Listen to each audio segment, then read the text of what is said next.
Good evening, everyone. My name is David.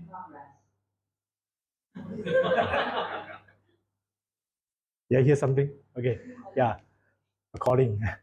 Yeah, basically, we have actually from the convention since since April this year, we were talking about how we can encourage the young people in the convention churches to come together to grow, as well as ultimately they are able to be called or even to be willing to give themselves to the mission of God, whether locally or in foreign land. So we are able to connect with Nehemiah Team from Philippines, and we started to organize an event called Passion for the Lord, Passion for the Lost in July. So that time we actually invited the founder of Nehemiah Team, Jess Jennings, to come and share with us, and trying to organize and trying to recruit some trainees from Singapore to join the training, which is in August. At that time, a few people came to the meeting, and my son Samuel was one of them. So I tell Samuel, I have nothing much to give to him, but I can send him for a training. So that's the best thing I can give to him. At that time, I don't know whether he understand what I say or not. But yeah, he is the only one who responded to Jess' encouragement to join. So he joined the training, and now tonight, he just came back last night, where actually the training ended a few days before, so he fly back yesterday. So, but he will tell you later on what he experienced, as well as what he's planning to do next. You can hear from him. So, can I just pass the time to Samuel?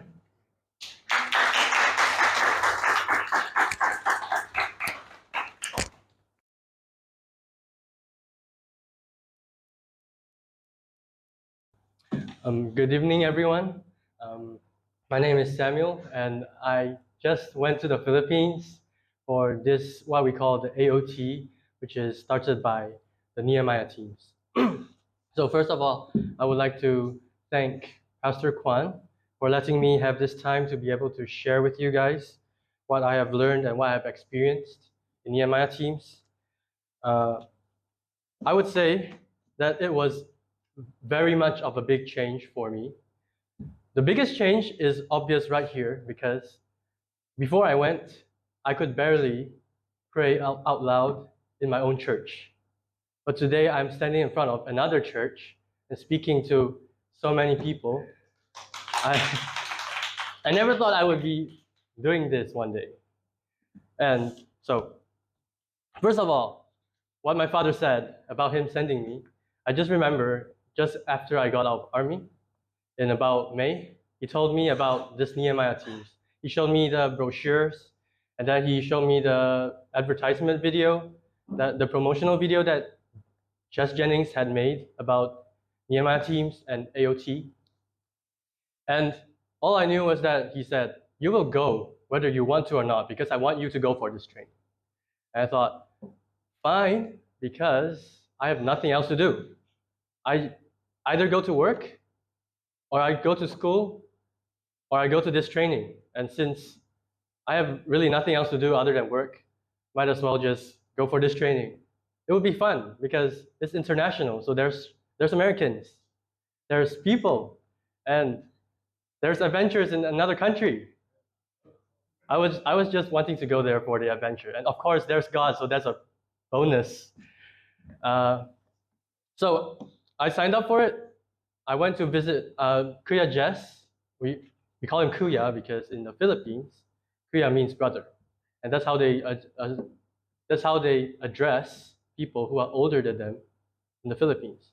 So Jess Jennings, or we call Kuya Jess, he came to Singapore, and I got to talk with him, and he told me, when you get there and you talk with the people there, they'll welcome you into the house, and you'll be able to talk with them, and they will be willing to talk with you, even though you're a stranger. And I thought, surely he's just exaggerating because he wants me to be there. Well, so I signed up for the trip. I went there. Oh yeah, before I signed up for the trip, we had a lot of Zoom meetings so that we could prepare for the trip, and I got to meet my fellow students who are Americans on Zoom. And all I knew was they had a different program. I did not hear of the program. It's called the Gap Year. And it's supposed to be a full year of Nehemiah Teams. But for me, I'm just joining the AOT. AOT stands for Advanced Operations Training. It's for training, specifically to train Christian leaders to help lead Nehemiah teams to do the missions. The missions is usually, for Nehemiah teams, there is normally a minimum of 3 weeks. They will have an orientation, like about a week. And after orientation, they will go out into the villages to share the gospel for at least 3 weeks. And for AOT people, they are trained to take these teams out into those villages and to lead them as they do the ministry. So what I was joining was the AOT, and it lasts about 11 weeks. And after that 11 weeks, we'll have 1 month of deployment to practice what we have learned. And that's what I just came back from. So I only signed up for that, but the others signed up for the 365. And at the time I was thinking, because I told my father about it, and he said, why not extend for the whole full year? And I thought, it won't be worth it. First of all, I want to go back to work so that I can earn money for college. And second of all, I had some things that I wanted to do for myself, like playing video games. So I thought, nah, I'm not gonna spend a whole year outside and waste my video games and spend my money. I will definitely be coming back. But then I went there, and then God changed my whole perspective. God changed my whole life. And now I have extended for the whole full gap year. So this is what happened. First of all, we had 11 weeks of training, and in those 11 weeks of training, we had weekend ministry. So every weekdays, we had Tuesday to Friday, we had training. And then Saturday and Sunday, we go out to a weekend. We go out to a village, and then we share the gospel there. We partner with a church, and then we do some ministry, and then we come back, rest 1 day on Monday, and then repeat the cycle. And that lasted for 11 to 12 weeks. And during those 12 weeks, I came to realize something that I never realized before. And that's the fact that I did not have a relationship with God. We all think that a relationship with God is like, He's our God, and we are His believers, we're His followers. And it's simple to believe in that. But I did not realize that the relationship is personal. And once I realized that, I began to love God more, and I began to listen to Him more. I began to read the Bible more. And because of that, my whole perspective was changed. I also learned about the importance of missions and how missions, we do not call it, in Nehemiah teams, they do not call it a calling. You do not have a missionary calling. We have a missionary obligation. Everyone is called to be a missionary. So the question you should ask yourself is this: why would God want you to stay? If God did not tell you to stay, then you should go. And that's the question we want to ask ourselves. So first of all, we learned about the biblical basis of missions. We learned how God told us to go into all nations and to spread the gospel to everyone, because after all nations hear of the gospel, He will come again. And then after our ministries, we went into our deployments. We had 1 weekend deployment, 1 full week deployment in one island in the Philippines. And then after that, we had another deployment of full month in another island in the Philippines. We were divided into 3 groups because there were 12 people, 12 students, and we had 3 groups, so 4 and 4 and 4 went out. For my group, because we were originally supposed to be staying, we went back to the Philippines to do our missions. The others went to other countries in the Southeast Asia. Could I do my slides? Okay, so this picture is the classroom that we are in. So this was the place. We were at a farm in what we call Davao City. There's a farm, and they rented this room to do missions. So you see around the table are all the students. This is Mr. Jess Jennings, Kuya Jess, and the others are our students. I'm right over there, at the corner over there, and behind us are our teachers as well. So we had other American teachers, and we also had some Filipino supervisors. They had also gone through Nehemiah Teams and AOT before. We also do our classes in other rooms. So we get to go around the farm, and we get to do our classes in other rooms outside on the porch. We get to have a change of scenery. And the way they teach us is different. We are not in a classroom setting. We are interactive. So they give us challenges, and then we have to, for example, we have to draw something to represent what we have learned that day, and then we have to present it in front of everyone. Sometimes we have to do skits, sometimes we draw, sometimes we sing, and there are many other kinds of different activities that we do to make it interesting. And I must say that it just keeps us all awake, and it also keeps us so interested in the lesson. Everybody learns everything because of how they teach it. And then we also have to do chores during our study there. We have to do our chores, we have to clean the place, we have to clean the toilets, we have to wash our clothes with our hands, and we have to cook. But for us, we were kind of fortunate because we had a cook, so we were just helping. And then we get to visit the farm because we are on the farm. So we get to visit the farm, and they actually gave us 1 whole week to learn about farming and their technologies there. Okay, so this is my weekend team. We were also divided into 3 teams on the weekends. And my team here, the first person is called Ate Ace. She's a Filipino, and she's 30, but she's one of our students. And then the next one is Abigail, and Ty, and then me. We 4 went to a village that was called Alta Vista to do our missions. And during our time there, you can see from here, this is the church at Alta Vista. We did Bible studies with them. They have something called prayer cottage where they go to a person's house every week. And then we do prayer meeting, we do some worship, we do some fellowship, and we would share with them the Bible. And this church at that time was kind of discouraged. Their pastor was not very encouraging to them. He doesn't like to take the initiative. And then we came there, and they expected us to do everything. So every single weekend, Ty, the American, he preached a sermon every single weekend, and he's just 18. And then we have to lead Sunday school, we have to lead the worship sometimes, but not every time, because they actually have a worship team. Their youth are very active. And then this is their outreach ministry. So that church had an outreach. They started another church in another area near their area. So we have what we call barangays, which is kind of similar to what we call towns here. And they went to another barangay, and they had another church, and they started this church and taught them the gospel.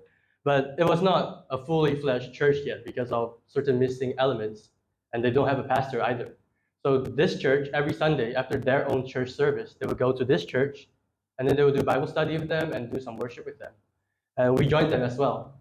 And we also ended up sharing a message every single time. And then, as our ministry went on, we got to go house to house. We got to share the gospel with random strangers. And they were really welcoming.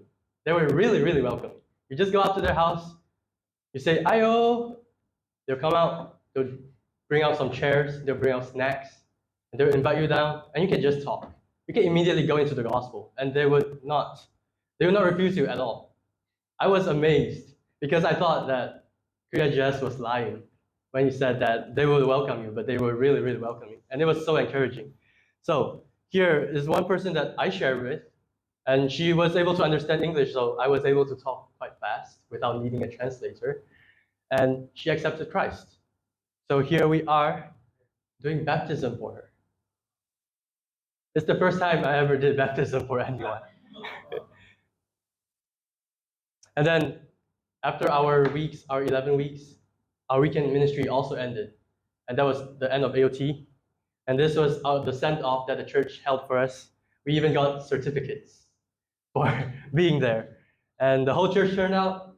We took some pictures with them, and it was a very bittersweet goodbye. Next, for our 1 week, we went to an island called Socorro.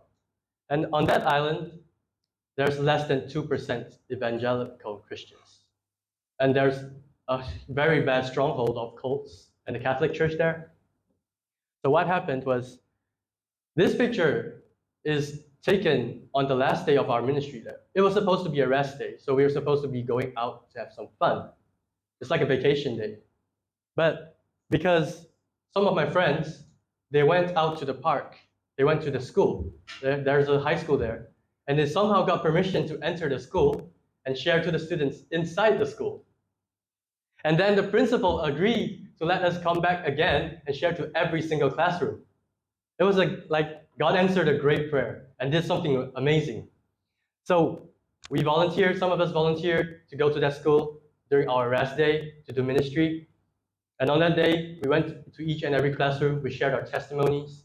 On that week, I finally got my own testimony.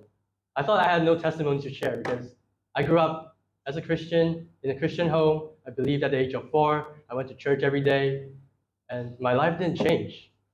But after coming here, so many things happened, and God showed so many wonderful things to me that it was just wonderful.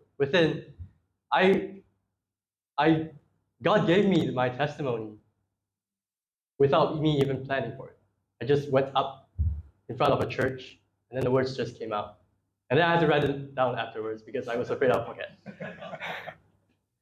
So I was able to share my testimony with the students, and then we invited them to go to the park at about 3 o'clock. And then this many people turned up. There were people behind too, and I was walking behind because they were not listening, so I went behind to talk to them. And this is another picture my friends are sharing with them, and some of them believed. There was one girl that day who was crying, and she believed, and after she believed, she just started confessing her sins out loud to everyone. It was just an amazing day. This is my 1 month team. So I just came back from 1 month to an island called Kamigan. So this island is also less than 2% evangelical Christian. There's a very bad stronghold of the Catholic Church there. And they also have something called the Santo Niño. It's a kind of an idol, supposed to be the baby Jesus. And they actually worship it. They pray to it. And I've seen them do that. So what happened was we went there with this team. This guy over here, we call him Kuya Roy. He's our translator. And behind him is Ate Lizo. Actually, her name is Ate Annalisa, but we call her Lizo just for fun. They are both our translators, but we treat them as our teammates. And then there's Ate Ace again. This boy here is Max. He is the most fun-loving person ever. And he's the reason why I can stand here today, because I have no confidence. But that guy had so much confidence, it just rubbed off on me. So, this is us. Again, we went to a school at the place, and we were very fortunate to be blessed because there was a Christian in that school who was our contact, and he enabled us to go into each classroom and share with the kids there. So we were able to share in the classrooms, our testimonies, and then slowly as we built connections, we were able to have personal Bible studies with them. So this is me doing some Bible studies with these 3 kids who are kind of puzzled about what the Bible says. And then, again, our 1 month there was actually kind of disappointing to me, in a way, because during the first 3 weeks, we felt like we had no direction. We didn't know what to do. And then when we went house to house, the people welcomed us into the house, and they were willing to listen to what we said. But whenever we asked them whether they understood, we asked them how they are to be saved, they always talk about good works, or praying, being a God lover. Or there's one person who told us, we asked him, if you are standing in front of God at the judgment seat, and God asks you, why are you supposed to be in heaven? And he said, because I'm a human, because I'm a sinner. And we were so confused, we had no idea what to say to them. So it was kind of disappointing during the first few weeks. But we prayed, we encouraged each other, and then it was amazing because it was during the last week that God showed us everything. It was like we said that we had 1 month and we wanted to build a house church. And we thought 1 month should be probably enough time to build a house church. But then 3 weeks went past. We invited people to come on Sunday and they did not come. The second week, we invited them to come and they did not come. But the last time, we invited them to come and we prayed about it. We prayed hard and we believed, and they came. The people came. And then I was able to share with them a Bible study about baptism. And then this guy, he's an absolute answer to prayer. So what happened was I was praying that because I knew that people doesn't want to come. They say they will come. All of them say, yes, I'll come on Sunday. But they don't appear because they're just being polite. So I prayed that God, please just touch their hearts, move their hearts, push them here even if they don't want to. And then this guy came along, and we were already halfway into the service. It's not actually a service. It's like a worship session plus Bible study. And we had just finished the worship service, and we were about to start the Bible study. We had finished reading the passage, and I was about to pray. And then this guy came in. And he looked like he had no interest at all, but he just came in. And then sat down, we gave him a Bible. He did not have his glasses on, so he couldn't read the Bible. And then we did the Bible study. He was silent all the way. The others were very interactive. They were answering questions, they were asking questions. But at the end, after everything finished, he kept coming up to me and talking to me in the local language. I understood nothing, but he kept talking to me.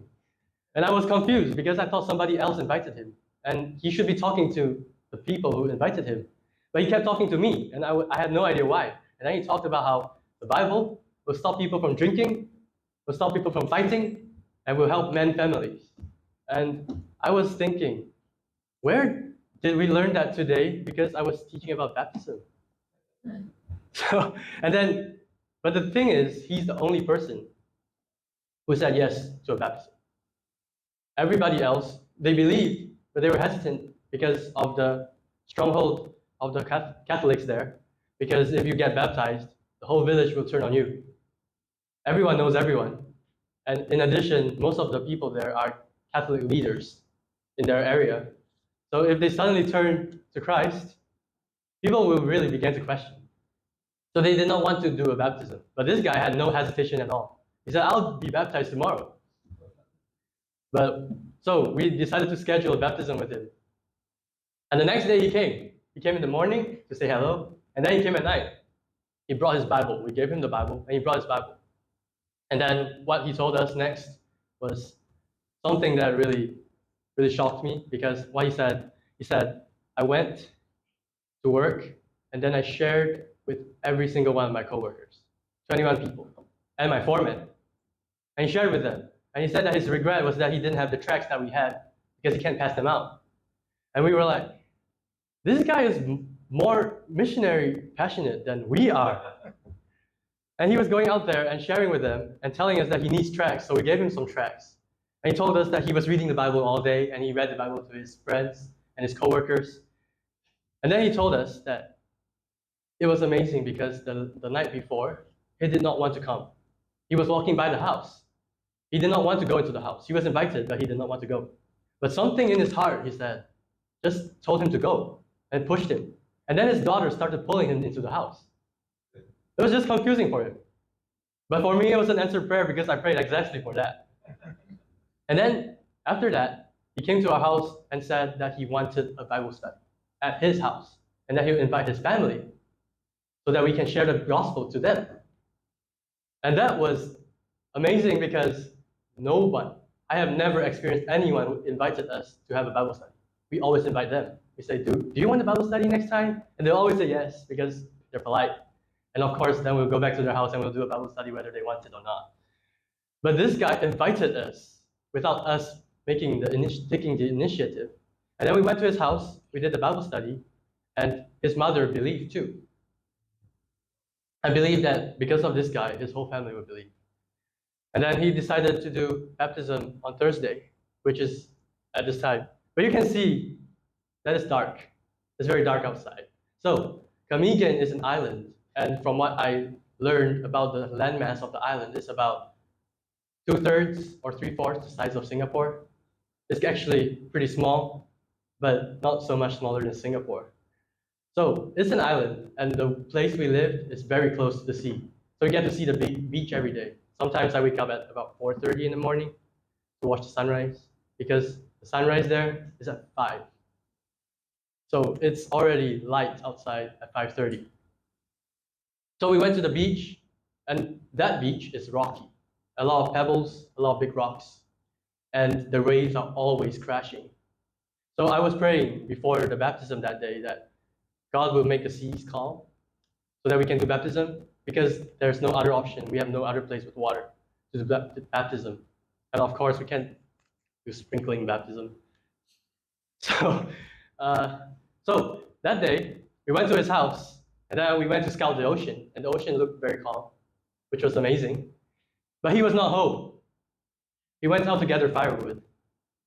And then so we decided, okay, fine, we'll do it tomorrow morning. Maybe we can catch the sunrise. So we went back home, and then I checked the weather report, and it will be raining next day.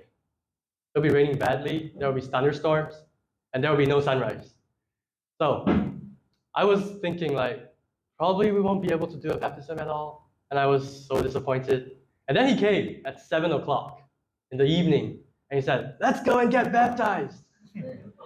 And we were like, we want to do it tomorrow. And he said, no, let's do it now, let's do it now. And he was so fired up about it. So I said, okay, I want to go. And our team leader was kind of hesitant. She was tired, and it was dark. It was totally dark, because if the sun rises at 5, it also sets at 5. And it's 7. So it's totally dark, and the waves are supposed to be crashing, and we're going into the sea in total darkness. It sounds kind of dangerous. But we went anyway, and we went there, and the sea was even calmer than before. There was absolutely no waves. When you walk into the sea, look at the ocean. It's clear. You can see that's not just reflections, that's the pebbles underneath. That's how clear it is. So we went into the ocean, and then we brought him there, and we did his baptism in the name of the Father, the Son, and the Holy Spirit. And all I can say is that I felt like I stood in nothing. The water absolutely did not move at all. It was so calm. And then after that, of course, we took a picture. And then as soon as the picture was finished, I lost my slipper. And my slipper started floating around, so I tried to put it back on. And because the slipper floats, it kept wanting to jump back out. So I had a hard time putting it back on, and I felt so dizzy. I was wondering why. And then I realized that the waves were starting to move again. So I couldn't keep my balance. So it was really a God-answered prayer that night.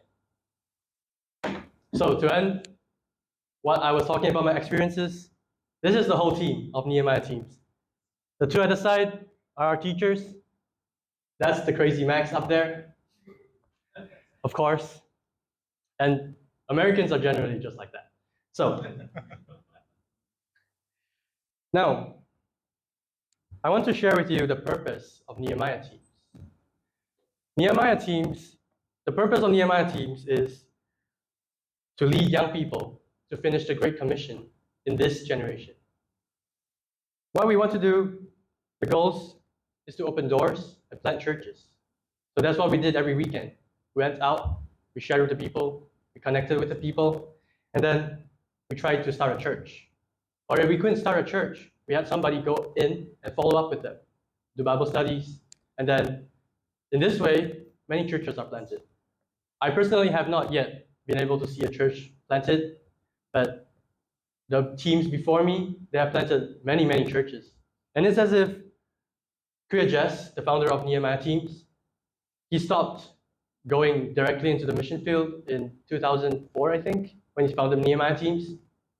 But because of what he did with Nehemiah teams, he was able to multiply his efforts, and there were so many churches started through the efforts of the young people. And this is all through short-term missions. Short-term missions cannot take over long-term missions. I know that because after I went to Socorro Island for 1 week, and then I went to Camigan Island for 1 week, for 1 month, and I can only say that the need for long-term missions is so great. There's nothing to compare. Like, you can go there for 1 month, and you can share with the people, and there will be people coming to Christ. But if you don't stay there, they'll fall back to their old ways. There's nobody to teach them. There's nobody to disciple them. Long-term missionaries are very much needed. But short-term missions are also necessary because, first of all, they give you the chance to see the need. They also give you the chance to experience. And then they give you the chance to have your life changed, your perspective changed. So both short-term and long-term missions are very necessary. But Nehemiah Teams specializes in short-term missions to send the young people. And they have summer teams because usually they have summer vacation in the United States and also in the Philippines in the summer. So they have vacation and they would come on mission trips like that. And they would send the young people out to the villages, to the missions. The second goal is to disciple the young people and to help them grow in basic Christian principles. So what we learned during AOT and what they learned during their ministries is how to follow God's word, how to be a Christian, how to be an example to others, and how to be a person who disciples others. And even through our missions, we are not just going out and sharing the gospel every day. Every day we also have what we call team time. So we come together as a team, we read the Bible, we discuss, we also read some articles, which leads us to the next point. The next goal is to become a world Christian. So we read what we call world Christian articles, and we also read biographies of missionaries. And we get a world perspective on the state of missions worldwide and why Christians need to be missionaries. And then with the last point, we call it deal with a mission obligation. There's a purpose in calling it a mission obligation. They do not use the word call anymore because we believe that all Christians are called to missions. This is the Great Commission. So let me read Matthew 28, verses 18 to 20.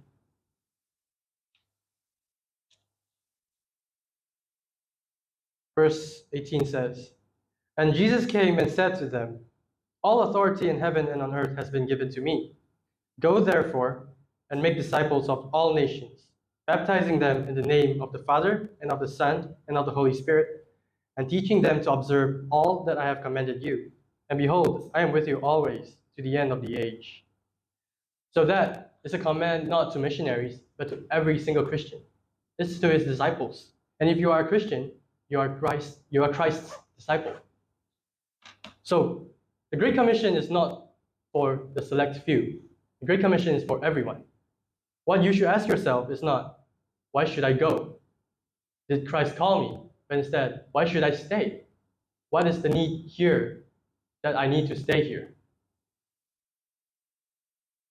So I know from my own experience that young people can go out and train people, disciple people, help them grow, and also plant churches. In Nehemiah teams, they only accept youth. So youth, for them, is the age of 16 to the age of 30. And there are many, many 16-year-olds who go out. And because of their efforts, they were able to start churches. It's not too young to start. Secondly, young people have the ability and the energy to go out and to go through all those hardships to bring the gospel to hard-to-reach places. Because we know that a lot of places, what we call reached, what's the difference between reached and unreached? Is the percentage of evangelical Christians there. If there's less than 2% evangelical Christians, they are more likely to lack the resources and the manpower to go and share the gospel to the rest of the people because they have themselves to take care of. That's why we need more missionaries to those places. They're hard to reach or they're unreached. That's why we call them unreached. Places like Singapore, like America, like England, like most of the Western world, they are reached already. They have churches everywhere. They have people who can share the gospel. And the problem with them is that they don't listen. But for these people, I went there and I know that they actually hunger for the word of God. I've given Bibles to some people, and after they get it, they're so excited about it. Some of them kiss the Bible, they hug it. And then, as I showed you about this guy, he shared it with every single person he saw. And he wanted a bigger Bible because we gave him just New Testament. So, I just want to show you guys why we have Nehemiah teams. And I don't just want to promote Nehemiah teams to you. Because Nehemiah teams is just one of many other efforts to share the gospel with other people. Missions is our obligation. We need to answer the call and go out to share the gospel with everyone. So let me explain AOT again. AOT is a leadership training for Christians to go out and lead other teams and hopefully to be able to start franchises because Nehemiah teams is like a franchise. Just like McDonald's is a franchise, you go overseas to another country and then you can start your own team there and then you can create AOT and then train new leaders because we want to be multiplying, reproducing, and we don't want to be stagnant in one place. So Nehemiah Teams is a franchise, and that's why they have AOT, so that they can train other leaders to start franchises on their own. Let me see. Okay, one thing I learned from AOT and from our missions, and one thing that every single one of my classmates confirmed to me is this. If you go to AOT, be prepared to have your perspective changed. Maybe you think now that you have the correct perspective. You know what your direction you're taking. And I will not dispute that. Some people may know that, some people may not. I was one of those who did not know where I was going. I had an idea what I wanted to go, but I did not know what God wanted me to do. But after I got there, my whole perspective was changed. My whole life was changed. And it's more than one time. Every single time. For the first 12 weeks, my life was changed because I learned about the relationship with God. I learned how God can speak to me in a personal relationship. Then, on the 1 week to Socorro, I realized the need for long-term missions. So I dedicated my life to long-term missions. And then in Kamigan, I realized how bad of a stronghold it is. And it just reconfirmed to me how much long-term missionaries are needed, and also how you need to persevere because it is really, really so hard. It might seem easy at first when you talk about a mission team, a short-term mission trip, because you have support from other people. They will tell you what to do. For my team, I did not know what to do because they just set us there and told us to do whatever. My team leader kept on calling Kriya Jess and asking him, what should we do? And he said, do what's good for the team. And that's exactly what she wants to know. What's good for the team? So we had to learn to trust God. And that's the big lesson that I learned. The lesson is to trust and obey. We always sing the song, Trust and Obey, for there's no other way to be happy in Jesus. And I never actually understood the words of that song until I went and did it. I trusted, I obeyed, and then I received the joy that I never thought I would experience. It's greater than the joy of video games. So, yes. So that's why for me, my next plans is to go on for the whole gap year, which sounds counterintuitive to what I thought I wanted to do first, which is why I said my whole perspective was changed. After I finish the whole year, I don't know where I'm going. I still don't know where I'm going. But I think God is calling me to go to study in seminary. I did not want to go to seminary. I thought theology was boring. It was very funny because I had 4 things planned.